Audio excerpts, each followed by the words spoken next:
Hello and welcome to this podcast that you and I, you the listener, me, the co-host, collectively know as The Real Deal with Josh and Charles. I, as ever, am Josh, joined by my stalwart co-host, Charles Hobby. Charles, hello. Hey, it's a good thing you always have such long intros because I just had a super long yawn. I'm tired. Well, here's a super long addition to my intro. Fuck you! This was the worst week of assigned movies in the fucking history of ever knowing you. This was just a shitty week with one major takeaway, which is that I'm pretty sure Daniel Radcliffe could have gotten through the Holocaust with a skip and a smile because the shit he puts up with as a working actor. And I respect that. I respect that he goes to work, tries his best, has good cheer, does his day's labor, and then presumably goes home well compensated for that labor. You know, good on him. But wow, talk about being like shackled to a nightmare as like your entire life. That's Daniel Radcliffe. I didn't know he was Jewish. Is he Jewish? I don't know. You just said he went to the Holocaust or something. I'm saying his ability to persevere through to what me as an outsider seems like impossibly frustrating circumstances. Wait, what do you mean as an outsider? You're Jewish. Okay. Charles is having a bit of fun here. I'm not really getting the metaphor. Having a bit of a laugh here. Also, he could be a Romani person or a homosexual or a communist or a trade unionist. They all died. That's a great point. We do sort of lump it all together, don't we? Well, you know, they do. Oh, good point. Well, I'm going to come right back at you with my appreciation for Swiss Army Man perhaps has not been passed by any other movie that I've seen coming out this year. Well, before we get into your garbage bullshit opinions that make no sense, and I'm Jewish, I want to get that on record. Hi, I'm also Jewish. It's cool. The movies we watched this week were Swiss Army Man, directed by Daniels. We'll get into that, because isn't that clever? Starring Paul Dano and Daniel Radcliffe, and Harry Potter 7 Adventures in Wizardland, starring also Daniel Radcliffe and a host of unbearably unattractive people from England. Which one did you watch? I watched 5, but oh my god. Okay, good. I thought we'd... I mean, they're all... Who fucking cares? But, you know, I thought we might have been on a different wavelength. Let me say this. Cold light of day, Harry Potter is a terrible thing. Jesus Christ. Yeah. It is real rough. And, you know, again, like... There's no human way of recording how much bile my beloved co-host Charles has for the larger phenomena of Harry Potter, particularly its influence on people's understanding of literature, a topic he is irritatingly teed up about at all times. But I have been very forgiving to Harry Potter in the past because I grew up with it. I enjoyed reading it. I also hadn't engaged with it since the last movie was released, which was so bad that I think I laughed through it. It was rough. But I don't think I'd really, you know, sat down with any Harry Potter shit in many years before. Well, can I be totally honest with you, Charles? Yeah.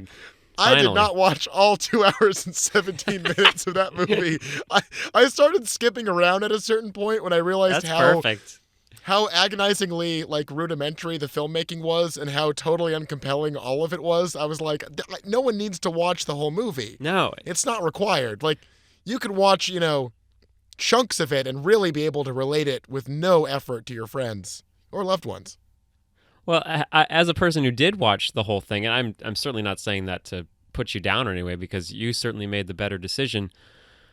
The way the filmmakers, there must have been thousands working on it, decided to tell that story was...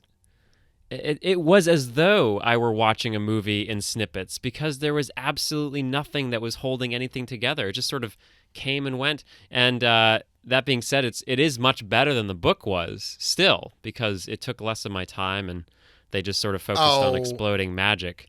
But here's where we totally disagree, because I believe the thing missing from the Harry Potter movies that make the books work as, at the very least, engaging and occasionally clever pieces of young adult fiction is all the interstitial stuff and all of the details. That's the best part of the book. The book Right. series is all of that shit that happened in the hall or in the dorm room or at lunch. Like that, all that little day-to-day experience of life brings it all together into a greater sum than its parts, in my opinion. And in the Josh, movies, all of that I'll, is the first thing to go. What? well, I'll give you that if you're talking about books 1 through 4, because that's true. Books 5 through 7 were not, they had none of that left. J.K. Rowling had no idea what she was doing. She obviously should have stuck to her napkins and written little shitty books for little shitty minds. But then she got really stuck popular. to her napkins? Yeah, she like there's a whole story about how she wrote the first Harry Potter book on a series of napkins while she was weeping in a diner, right? Do you think her access to napkins decreased after becoming impossibly wealthy? No, but she decided to abandon them for a computer because now you can buy computers. Okay. All right. Fair enough.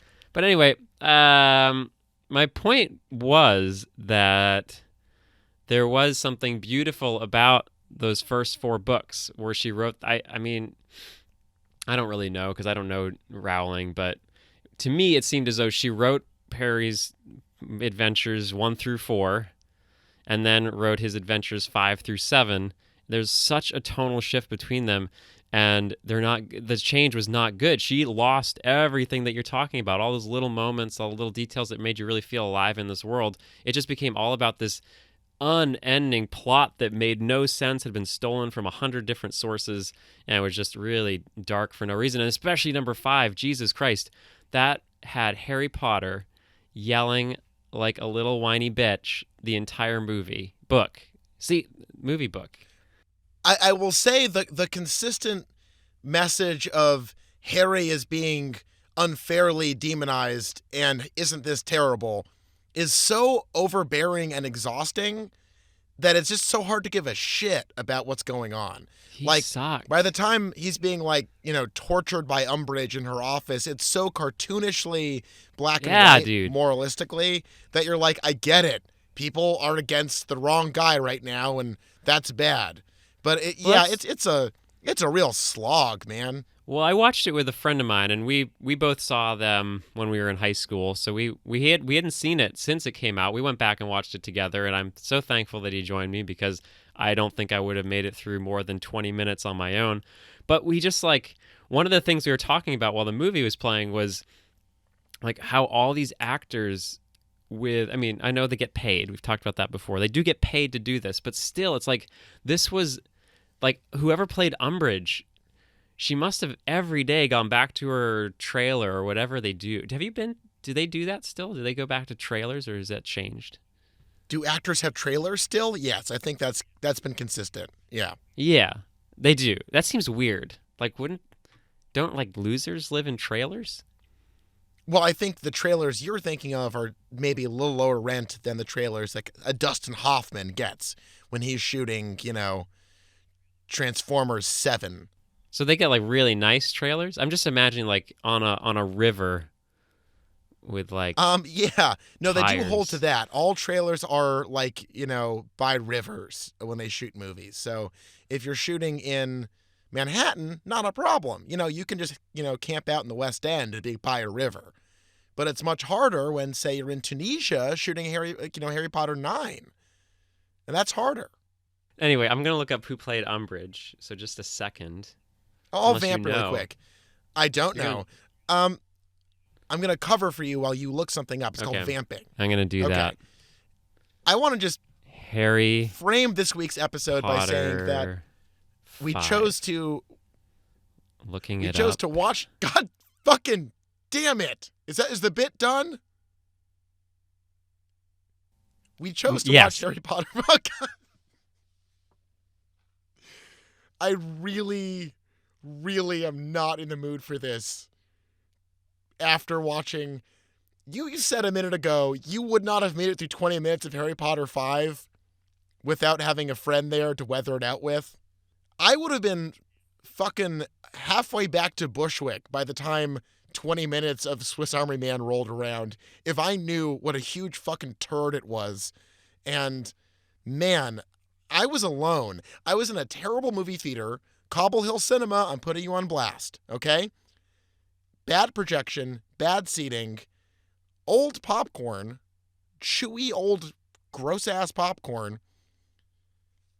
And to top it all off, that was the shit frosting on the main course of turds, which was Swiss Army Man, the worst movie I've seen since Jurassic World, and possibly in a way worse than The Dark Knight Rises, because while The Dark Knight Rises is a failure of like misplaced, pretentious nonsense, Swiss Army Man is so glib and shallow and one note and stupid that it just coasts by on that one stupid smirk the whole movie.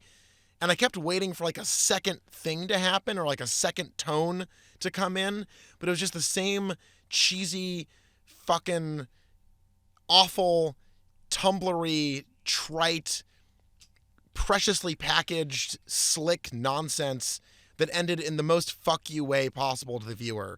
And man, I thought of the perfect one-line review of it, Charles. You want to hear it?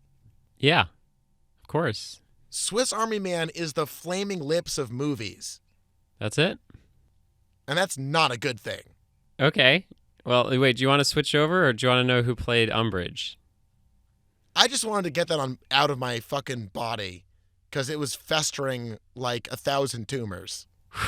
Does it feel better now? Because I know you texted me during the movie, which is a terrible thing to do.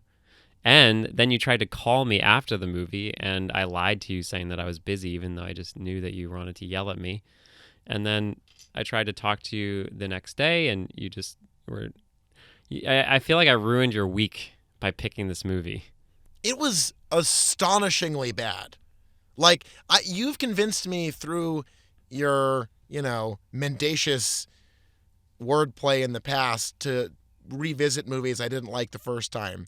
But I am really looking forward to hearing what you have to say about Swiss Army Man, because I can't stress enough that it left me almost shakingly furious. I took a 5-mile walk home after that. Oh, I thought you were going to say you took a 5-minute shit. I'm taking a 5-minute vocal rage shit on this podcast. The only thing that's keeping me through is Imelda Staunton's beautiful face that I'm looking at while I'm like imagining her yelling at me, and it's better than your face. Is that the woman who played Umbridge? Yeah, it was the woman who played Umbridge. Yeah, back to that. We'll get back to Swiss Army Man. I think that's a nice little teaser for what's to come. Yeah, I got more. Will I defend the movie well enough to make Josh love me again? Will Josh the stakes are raised. Somehow convince me? We'll see. That's called a first act. Yes. My point was about the trailers was that Imelda Staunton has played Vera from Vera Drake. Great movie. Haven't seen it. It's not surprising. She played... Are you suggesting I'm uncultured? Let's see. She played... and honestly, I don't know. I don't recognize any of this stuff. Oh, she played a chicken on Chicken Run. Anyway, my point is that someone of such caliber to have to go to the Harry Potter set every day, dress up in that stupid fucking pink sweater every day, and act like a fucking idiot every day. Like, I know you get paid, but God, is it worth it? Is it worth it? Everybody, fucking moody, mad-eyed, what the fuck? Everyone was like, how do you take this seriously? And that's what was confounding about this movie, was that it took itself so seriously. Like, we're supposed to care so much that Harry Potter feels things, and he's sad, and Dumbledore doesn't talk to him anymore, and there's some guy without a nose trying to do something that's really not explained at all, but he's bad. And yet the whole movie's a giant cartoon with idiots. Yeah, I was thinking if they'd gotten Mike Leigh to direct Harry Potter 5, they would have brought it back to the gritty roots of the Harry Potter series, which is about a shitty British orphan being doggedly pursued by a murderer. You know, that's not a bad start. And there's magic. Like, how about, Harry Potter gets, like, drunk on cheap vodka and, like, smashes a bottle in Ron's face. And then, like, their friendship, like, survives this, like, brutal act of violence. I'd watch that. Well, I'm sure everyone who's listening right now, and as certainly everyone who knows me knows that my pretty much main interaction with Harry Potter has been through the Brad Neely tour de force masterpiece Wizard People Dear Reader. And it's, you're talking about things like those, like vodka and head smashes, and like that's what Brad Neely brought to the table. He saw the beautiful relationships that were never fully explored by Christopher Columbus and J.K. Rowling, and he pulled out from that desolation all the stuff that was lurking there that we really wanted. And, I sort of try to get through it now by pretending that I'm Brad Neely sometimes, or pretending Brad Neely's sitting next to me and we're both drinking coffee. Who am I talking to right now? Charles Hobby or the Brad Neely part of Charles Hobby? Oh, I can do quite an exceptional Brad Neely impersonation, but I don't think I want to do that because he does it better than me. So it's Charles. Well, you're just talking to Charles. I will say the first time Charles showed me Dear Wizard Reader People or whatever, I was upsettingly entertained. Like I was physically pushed to the limits of laughter.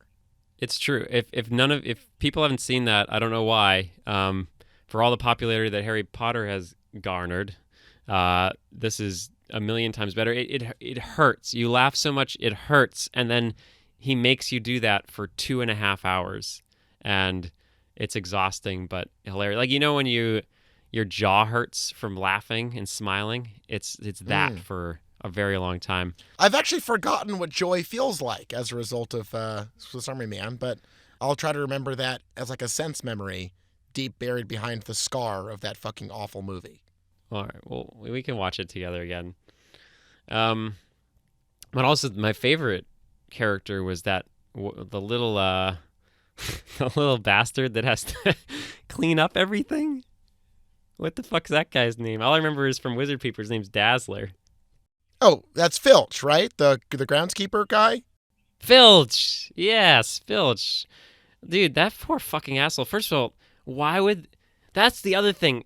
This J.K. Rowling and all these people making these stupid fucking movies, if magic exists, they do not ever push it to that next level of like, even as something as dumb as this is like, why don't they fucking hammer those things in with magic? Or maybe they should stop using hammers and giant fucking chiselly things and put it up on the wall with magic. It's like they do not understand the world they've created. They built worlds and then kept it in the original. Tone down the Charles Fury. Fuck you!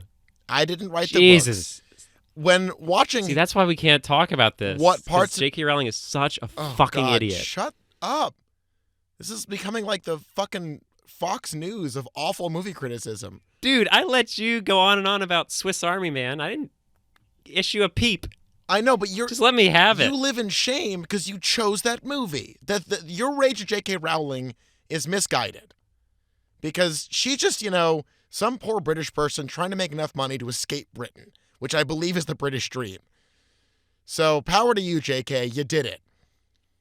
But you pointed something out that drove me crazy, too. There's the whole part where, like, Mr. Weasley's like, oh, these muggles, ooh, trains underground. And, like, he's, like, amazed at this, like, fucking rudimentary shit that's been going on for centuries in American, like, in American, oh, my God, I just showed my cards there, in human culture. There only is one culture, though, and that's America. And I'm not afraid to speak the truth to power against George Soros and the globalists who want to turn America into the EU's shitting ground, okay? Not on my watch.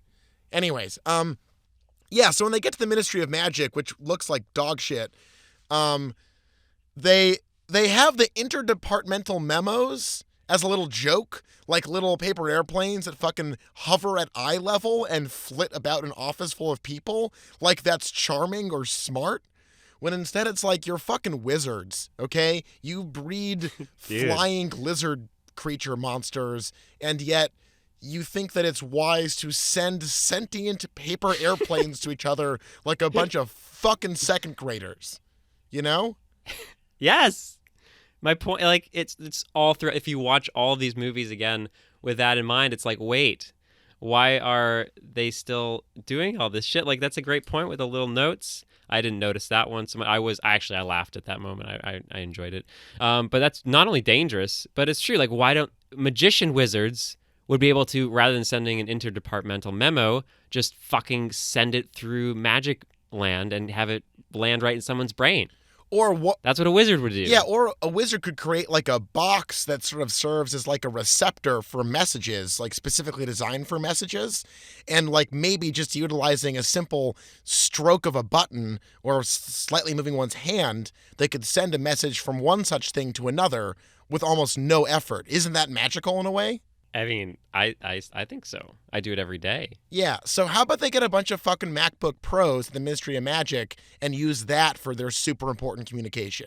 Is that crazy? Well, I don't know. I mean, who knows what's going on Is it easier there. to use powder and a fire to talk to someone or to make a fucking phone call?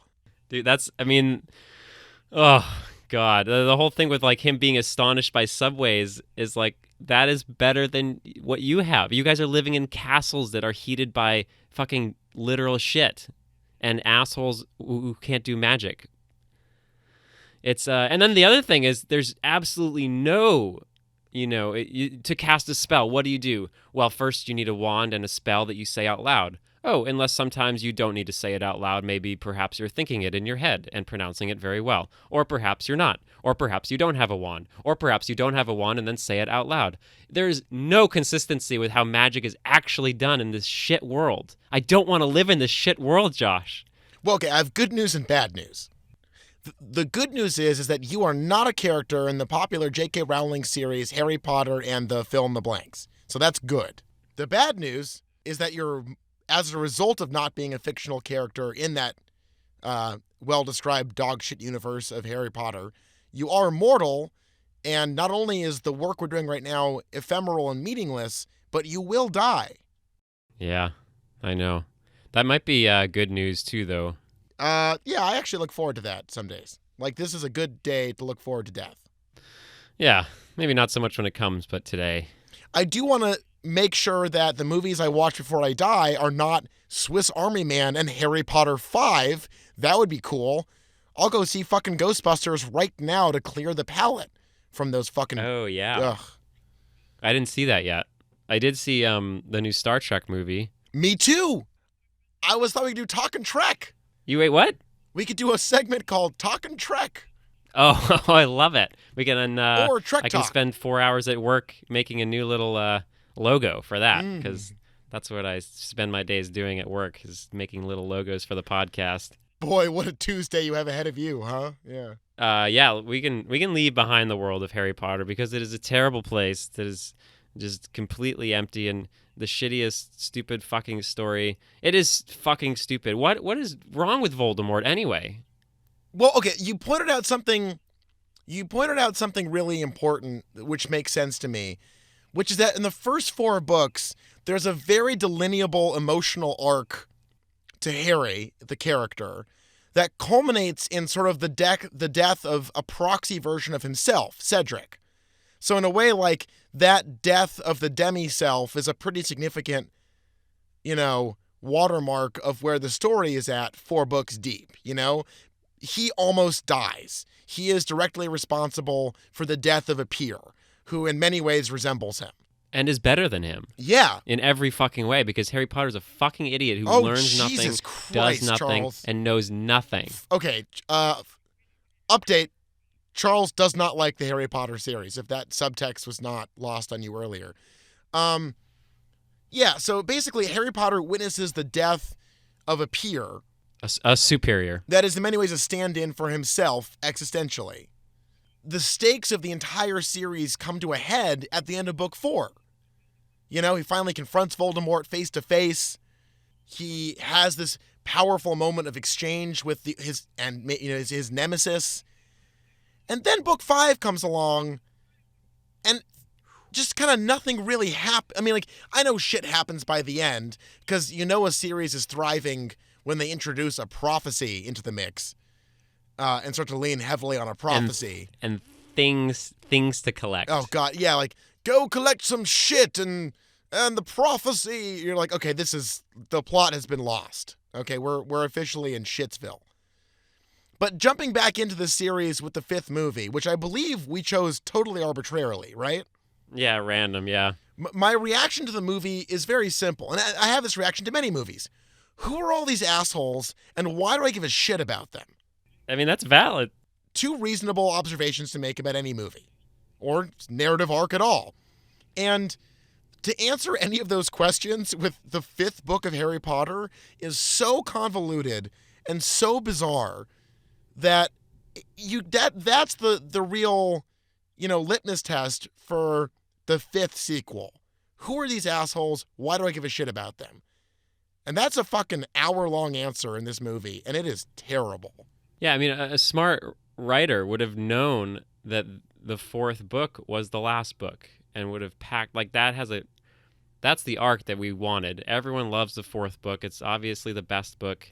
Why would you not end it on the best book? It has so much to do. It has that perfect mix of being childish, but being, also growing too. And then you just go into this like stage of middle school where everyone's just angry all the time and using a lot of adverbs. It was just, J.K. Rowling really should have seen that and not looked at all those little money papers that she was going to get. But, that's why, art's hard, because to make art, you have to get paid for it. And then to get paid more, you have to stop making it. Well, I think it's also, even with that source material, there's a very rich, fertile ground to draw a lot of images from. And there's just, I felt like the 3rd movie with Alphonse Cuarón, am I getting that name remotely right? I think so. I thought the 3rd movie is the only movie that holds up as something I would choose to watch as opposed to the other 6. Absolutely. And that one is way more adventurous visually, has a much more heightened sense of like, it's a fucking absurd series. This is high fantasy at its most ridiculous. So that one I thought really digs its teeth in as like a pulpy B movie, And the 5th movie in comparison is so by the numbers mainstream blockbuster. Like the development of plot and the development of arc is so just painfully slow and careful and deliberate that it's just not fun. And these movies need to be fun. Yeah. They're big pop blowouts. There's a lot of popular series like Star Trek, just to prelude another stupid argument we're going to have in this shitty podcast, that I like how busy and silly and fast they are. To go back to the age-old debate that Charles also hates, I loved Avengers as opposed to like Christopher Nolan's Dark Knight series because it was stupid, disposable, self-consciously dumb, and just like a fun thing to see at the movies. It's a popcorn movie, much like Star Trek 3, Beyond. Wait, was it Beyond? No, that was... Oh, you're right. Never mind, sorry. That was Into Darkness, in the running for worst titles of all time after Harry Potter and the Order of the Phoenix, which is also a stupid fucking movie. That's the... was it Wheel of Fortune before and after category? Yes. Star Trek Into Darkness? Like, what the fuck? I'm just going to quickly go back to Harry Potter 3 before we forget about it and agree with you that all that's, like, the reason why I don't remember anything about the Harry Potter series except for that one scene in Harry Potter 3 where they take drugs and make them sound like animals. And that's, like, the exact stuff that this series needs because it's all about kids growing up. And most of the movies don't have any of that human element. It's just like, here's this shit we have to do. It's like playing a really bad RPG with a bunch of lamos that speak in British. Like that little moment of them taking drugs was great. Well, it's funny you brought up the taking drugs example because to put on my other hat of a psychedelic evangelist, the bit where Harry Potter takes the good luck potion in the 3rd movie, before they do the time travel sequence, it really seemed to me like he just dropped acid.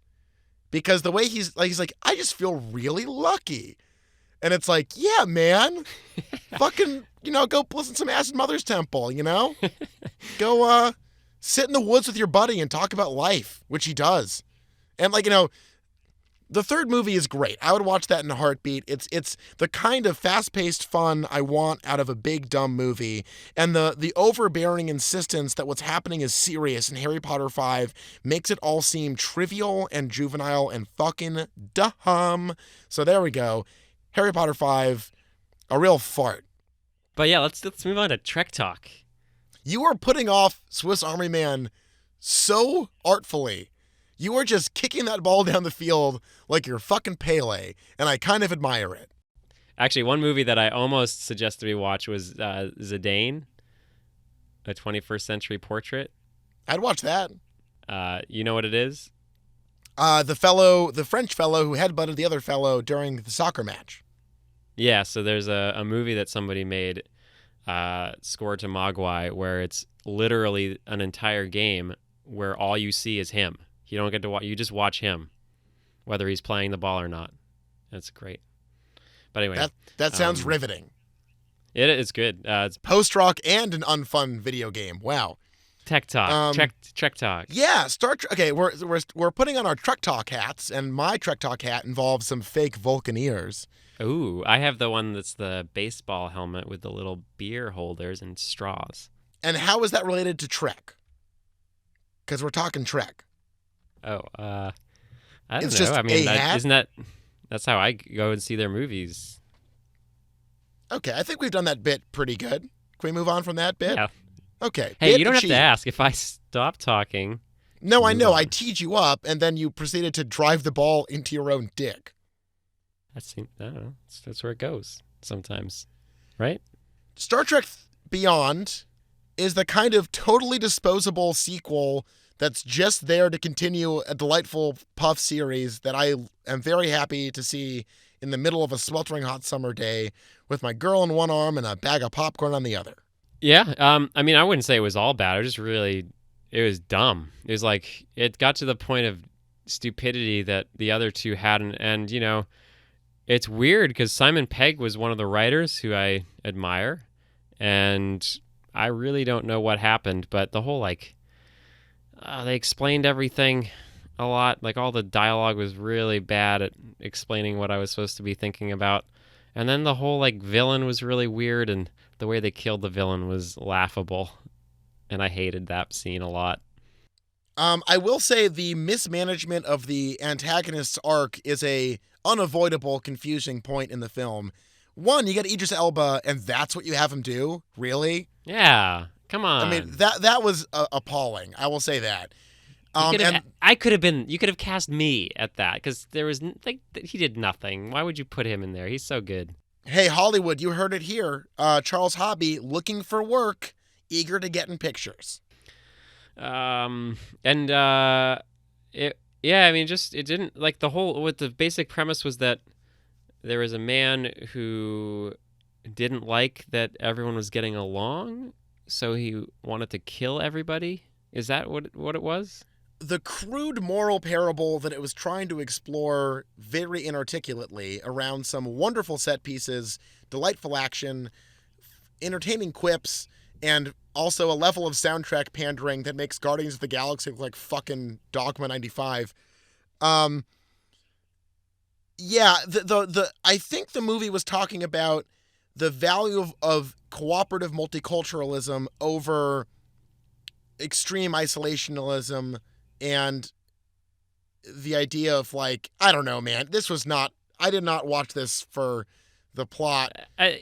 You're right, but it was so extreme. It was absurd. Like, a man who's ostensibly fighting for good gets really angry that everyone's good, so he wants to go kill everyone again. It's just no. I stupid. think, okay, so Idris Elba plays, we find out 2 hours into the movie, he plays a captain in Starfleet who goes out to a distant portion of Gamma Quadrant. He's out there somewhere. And rather than be saved by Starfleet, he's actually abandoned to molder on this radioactive planet where he finds a way to become immortal in a very violent and intense way. And he's so furious at Starfleet's inability to care for their own that he decides that the only option is to find an obscure weapon through a truly inexplicable series of events and entrap people to bring the weapon to him, and then he has to go to the thing, Yorktown base, and blow it up. But what I'm trying to say is it's not that important. I don't really care. It's a movie It's full especially hilarious that he's looking for this really weapon that seems to be very hard to control and aim and use, and yet he has an entire fleet of crazy assault bees that can just pretty much destroy anything in its path. Yeah, let's talk about that. How many soldiers did he have? It didn't seem Yeah, like that exactly. much, and then it seemed like a fucking million of them. Millions. Yeah. Oh, but like then he's like, oh wait, I'd rather trade in my million kamikaze bee pilots for some red goo that if you get it into the AC system, it might hurt people. It's like, wow. It's that was bad. Okay, And also, it's they're letting not... themselves go. I mean, I know I'm not probably not allowed to say this, and it's not allowed to fat shame anyone right now, but Oh, Lord. like, it just seems like all the actors were just like, they didn't even try to get into shape. They just were like, all right, here's the fucking other one. We're Hold just on. gonna roll through it. Okay. I can't stress enough that I liked this movie because it was aggressively disposable. And I'm fine with that. I'm not going to Star Trek Beyond to learn something about the world around me. I want to see a bunch of B actors quip to each other delightfully, which, thanks to Zachary Quinto, Carl Urban, Zoe Saldana, a very strong cast of B actresses and actors quipping to each other, I got it in droves. I have no complaints there. I liked that Zachary Quinto's looking a little doughy. I thought that was nice. I felt comforted by that. It's true. It was a little comforting. Yeah, like, who gives a shit? It's his job. They've all been in space. They don't really care. It's like in Battlestar Galactica when that guy put on the fat suit for like 4 episodes. And like maybe they were trying to show that when you go out into space, you just sort of lose all, sense of yourself and you maybe become somebody else. Like Idris Or you just did. put on some weight because you're in space and you're busy as fuck. All right? Yeah. No, it was just sort of... I didn't think the banter worked as well. I thought everyone was just sort of cashing it in. And especially Bones, man. That guy... Well, maybe... I think I did comment on this while I was watching the movie. It was like, they are pretty much emulating a bunch of actors that were overacting the fuck out of a TV show in the 60s or whatever. So you get all these people nowadays trying to act, and they're all like, oh, I have to act like fucking William Shatner and whoever played Bones, that maniac. Forrest Kelly. And the dead guy that was amazing in Green Room, putting on that absolutely insufferable Russian accent again and again, because that's what they did. Anton Yelchin? Yeah. Like, it's just like, why are they goofing around so much? I like the antics, but it's just... I've like almost... the first two Oh, I God. liked. This one did not have that same magic, and I'm going to go ahead and blame Mr. Justin Lin. Blame you. The genius power director from the Fast and the Furious series? Yeah, I'm going to blame him. Because, while J.J. Abrams, I don't know how he alone can stamp his image and his vision upon a movie made by literally thousands of people. But apparently he does great work because there's a huge tonal shift between 1, 2, and then this third one, which is just like a fucking goofy mess. Yeah, it's a throwaway. That was sort of fun. I It was spent fun, $6 in Cleveland, Ohio during the Republican National Convention to get away from that waking nightmare to enjoy a bit of science fiction fantasy in an air-conditioned room, and it was fine. And that's it. It was fine. It was a C+ at best. At flexing, it was a C+.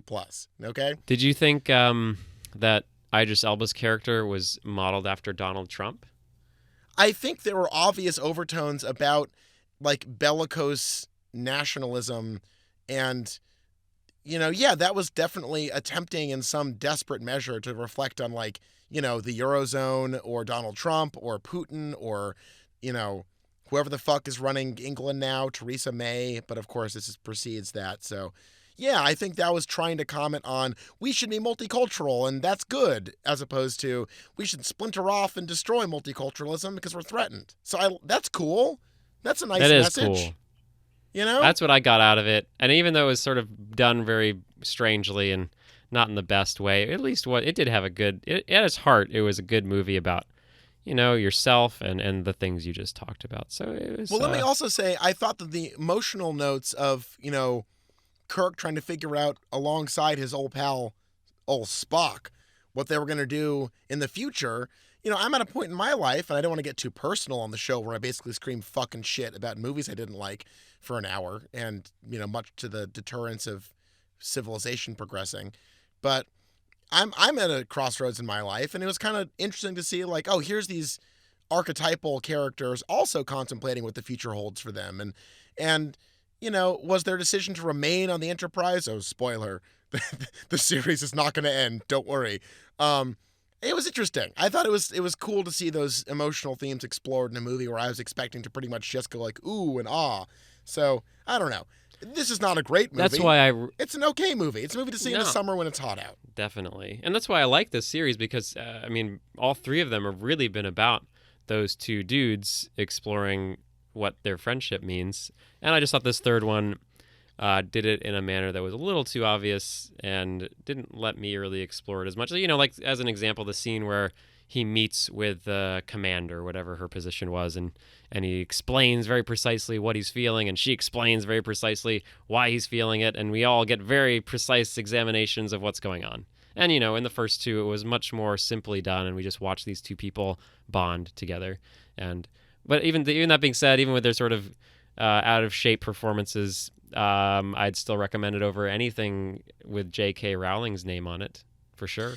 And, a minute ago, Charles, you talked about two dudes just figuring shit out together, right? Yeah, good. Where are we going with this? And as we slowly circle around the final third of the podcast, I can't help but notice we haven't brought up maybe the two dudes figuring out shit film of the summer, Swiss Army Man. Swiss Army Man. Everyone involved had Dan in their name. Which is very cute, right? It is That's cute. like a thing. That's a thing. Yeah. All right. Well, you've had your little piece.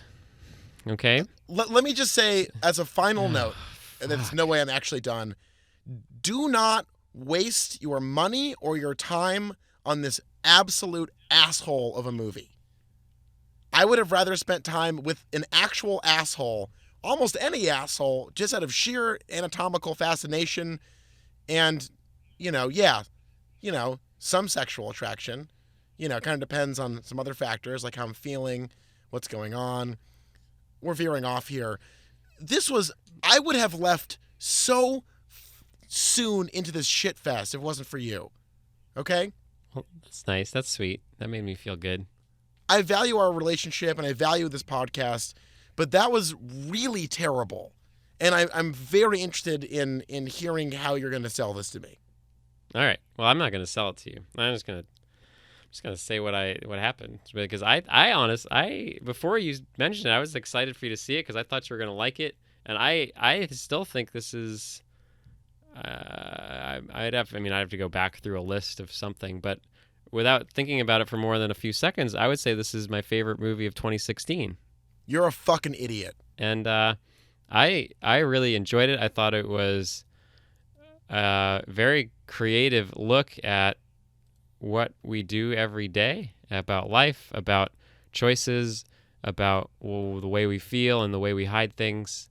And it was a really, I like when movies take things that we, take for granted and things that we don't really explore, and they come up with a way to show us all these things as though they're new.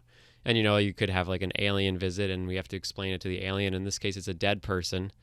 And we just sort of watch as this dead person tries to come to life and as this alive person really is contemplating death. And it's all about that struggle to question whether being alive is important, even though we're all just shitbags waiting to die, and what we're really supposed to be getting out of this. And as you watch these two people who are very much afraid, like the Paul Dano's character is just, has no idea what he's doing, and he's trying desperately to come up with reasons to stay alive. And I thought it was a very nuanced look at all of these topics. I loved it. Loved everything about it. You say nuance, but this is a movie that truly has the emotional veracity of a Starbucks gift card.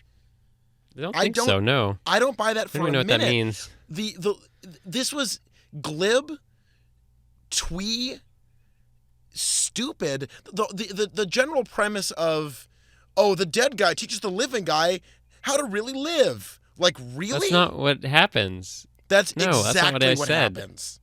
No, it's about a dead person that attempts to showcase all the things that we do wrong. And it's just sort of a curious exploration of why we continue to harm ourselves when there are other ways to go through life. I'm going to make a magical corpse explain to the Daniels why making this movie was a mistake. Why is that? How are you going to do that? I don't know. Maybe through a fun magical realism lens where nothing has to be too explained, but, it's just part of the narrative, man. Well, you won't because you're lazy and unmotivated. Fair enough. Let's talk about the magic boner in the movie. Tell me about the magic boner and how you think that contributed to this being a movie I should take seriously for more than a minute. Okay, so you seem to be like really hard to get through this like look at the body and any sort of like what's wrong with having a boner in a movie? You do not like your boners? I love my boner. I'm Yeah, talking about exactly. the plot device of a film where his boner is a magic compass. Because it's like everybody farts, everybody dies, everybody has boners that has a dick. It's like we have all this shit that we just sort of we don't talk about, and it's just using all of these things that we hide to talk about why we would hide them. Why would we choose to be, reclusive and alone and opt to shun yourself from the world rather than, accept things and be open and not, like the whole thing with his father. I thought that was really well done. The whole sad sack Redditor vibe of like the dorky white guy who can't get a date. Like that idea has been so well explored by so many much more competent filmmakers that this movie adds nothing to that canon of work about like the coming of age story. It's a series of devices that lead us nowhere, that there's no revelation in. The ending, in its openness, the ending makes it inadvertently underscores exactly how one-dimensional the device of the entire character of the corpse is. Wait, what do you mean? So at the end of this terrible ass movie, after Paul Dano, who I once respected for his work in movies like There Will Be Blood, Daniel Radcliffe's titular Swiss Army Man, the magic corpse who can fart his way across oceans, after this incredibly long, excruciatingly childish exploration of identity, just farts away into the ocean at the end of the movie with a smile on his face, as if he's like a magical fart fairy corpse who travels the world, bestowing self-improvement advice on sad dorks. And to me, it shows how phony a movie it is. Because any sense of like, oh, wow, this is a singular thing this guy shared with this corpse, all of a sudden it's like, oh, no, this guy just travels around doing that. Because that smile and that, like, I'm off to the next thing attitude of him going off to his next, like, island-based fart rescue, it made it like, oh, so their exchange was entirely this corpse lying to him and hiding things from him to put him through, like, what, like a workout regimen of emotional honesty involving, directing his penis towards Mary Winstead? Like, it really, if I knew that was the ending, I would have left. I absolutely. Wow, I didn't get that at all. I didn't see this as like a sequel setter-upper at all. No, I'm not saying a sequel setter-upper. I'm saying that damages the veracity of the movie because instead of this like singular experience this guy is having with this Wait, corpse, why did you get that he's going off to do this again? because he sort of like a little smile, wink at the camera moment, and then like farts off into the ocean, presumably to wash ashore at some other island. Or do you think he just sort of farts away with like a knowing grin and we're to believe that that's just like, I'm gone now? Like it to me, that's what I took it as. That was his exit. It was dumb. It challenged any, I don't know. I thought of all the ways for the movie to end, that was really the worst possible. I couldn't have predicted how bad an ending that was.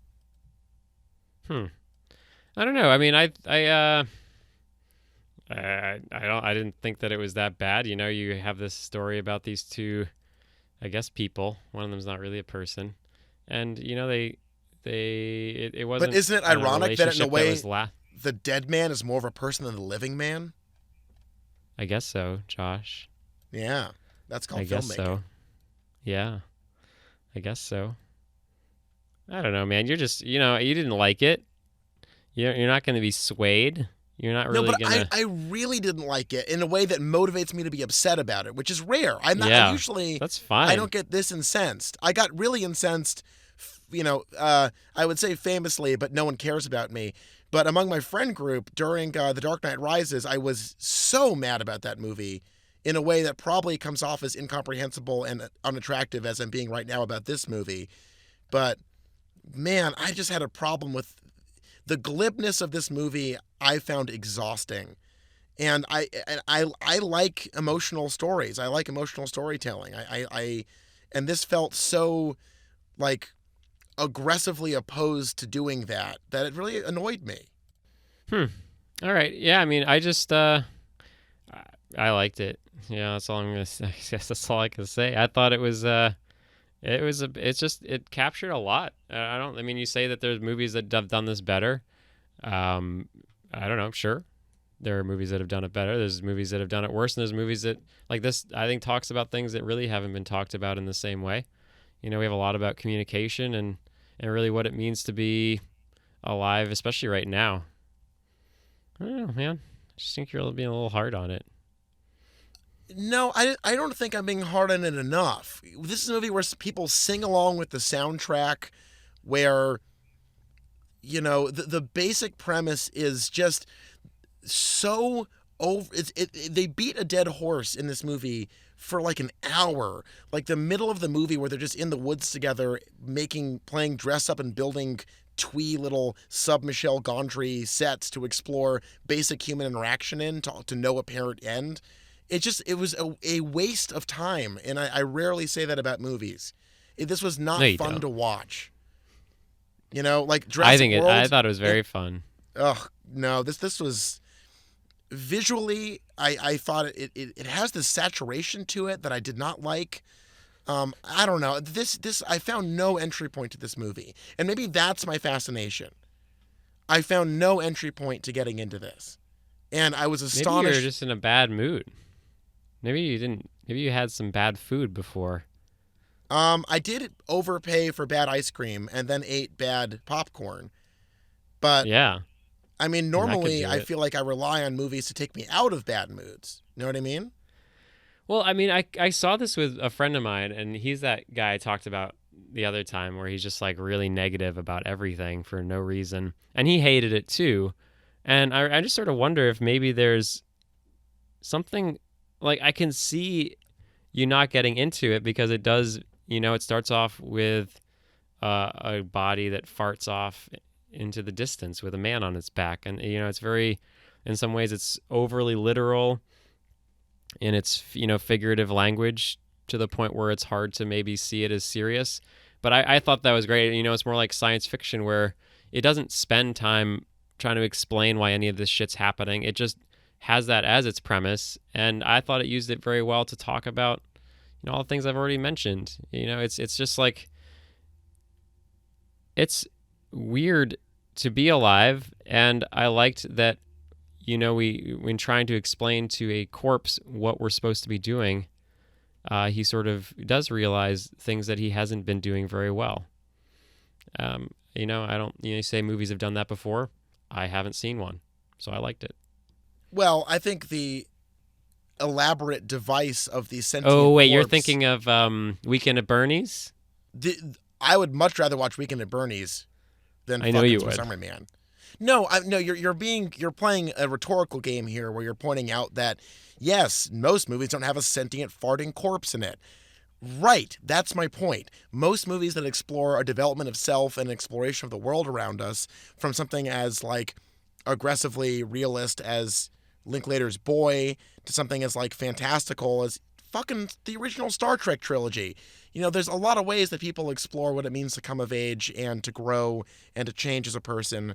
And Paul Dano explaining to a semi-erect, flatulent corpse in the woods about why he can't talk to somebody on a bus feels like this kind of navel-gazing, self-pitying. It was just like, man, it was just rough. It was silly. It was silly in a way that a silliness that that degrades the art form of telling stories. And I didn't. Wow. I don't know. I would never tell someone to see this movie. I would. I really did like it a lot, and it's yeah, whatever, man. It's just being talked down to by people who are satisfied by one joke they thought of, and that's it. I don't think that was it. I don't think it was intended to be it's sort of funny at first, but I don't think this is like a glib one-liner. I think this really had a nice arc to it, and you sort of watch as the two leads try to figure out how they respond to each other, and at the same time they're trying to figure out how they respond to the rest of the world. I thought it was a nuanced, complex movie about all sorts of things. And I guess you like just got distracted. Seems like you're distracted. No, it was awful. This movie felt like someone from your like creative writing arts class freshman year of college wrote a movie, or the guy from the Decemberists tried to write a movie. It's just like, man, this was disappointing in a very profound way. Yeah. Well, I watched a video today of a 24-year-old lady who pretends to be a baby. That already sounds more interesting than this. It's not, because it's real. It's a real person who makes her boyfriend change her diapers. As like a sexual thing? No, not as a sexual thing. I would have understood it had it been a sexual thing. It's for comfort and for love. Look, agree to disagree. We both love each other. We both respect each other. And even though I was upset about this movie, I want you to know that I love you and I care about you. And if I was on an island somewhere being a fucking asshole, I would hope that your shitty corpse would wash up on the shore and I would drag you around all week. Thank you. Yeah, would you do things with my how should I put it? Would you Would I twiddle with your dinger? Yeah. Oh, I'd twiddle that dinger all day long. Well, maybe we have that to look forward to someday. Hey, fingers crossed, you know what I mean? Yep. I guess, look, let's do a little wrap up. Harry Potter 5, I think we're on the same page. Shitty movie. Shitty source material. You're fine. Go home. Go talk to your children, okay? Yes. Have children to then go and talk to and make them not read these books. Yeah, have 3 children like Star Trek Beyond and then name them Star Trek and then Into Darkness and then Beyond. And like every third child, probably your least favorite child, but you still kind of like it. It's not bad. It's just like not as good as the first 2. And Swiss Army Man, we are at diametric poles, my friend. Yeah, and I don't even know if it was all that interesting because it was, we like stuck to our guns, but we both talked about it, but then we didn't really say very much unless you liked it or didn't like. Like, yeah, we're not gonna convince each other. That's not what this is about. No, but I mean, like, it's just like that's how our country works now. We just like relentlessly batter each other to be right, and it's important to me that I am perceived as right. That's a great point. We go through and we vote for Hillary Clinton or Donald Trump. Doesn't matter. Or anti-vaccine genius Jill Stein. What a god. This country is fucked. All right. Vote for whoever you want. As long as it's Donald Trump. I'm going to go make some coffee. Okay, I'm going to urinate. That has been The Real Deal with me, Josh. And Charles. You sound defeated. Are you a broken man? I just want you to like the things I like. But we like so much of the same things. I mean, I feel like you can't fight for every square inch of my heart, Charles. That's true. You should have your own little inches. Yeah, I should have the right emotionally to not like Swiss Army Man. I think I deserve that space as a friend and a partner. You have it. Okay. Just stop calling me at 4 a.m, yelling at me about it, please. Well, you gave me your cell phone number. That's a tacit endorsement that I use it whenever I feel comfortable. Anyways, that's been our show. we don't know what we're doing next time. Maybe sports movies. Maybe we could do a theme. Oh, God. I will say Werner Herzog's new movie about the internet is coming out, and I could not be more excited. So who knows? Who knows? We'll get back to you. All right. Go to our fucking website. And please rate us and subscribe on iTunes. If I could have this be my job, I guess I'd hate that too. All right. So don't do any of that. And me and Charles will return in the future with more scintillating podcasts.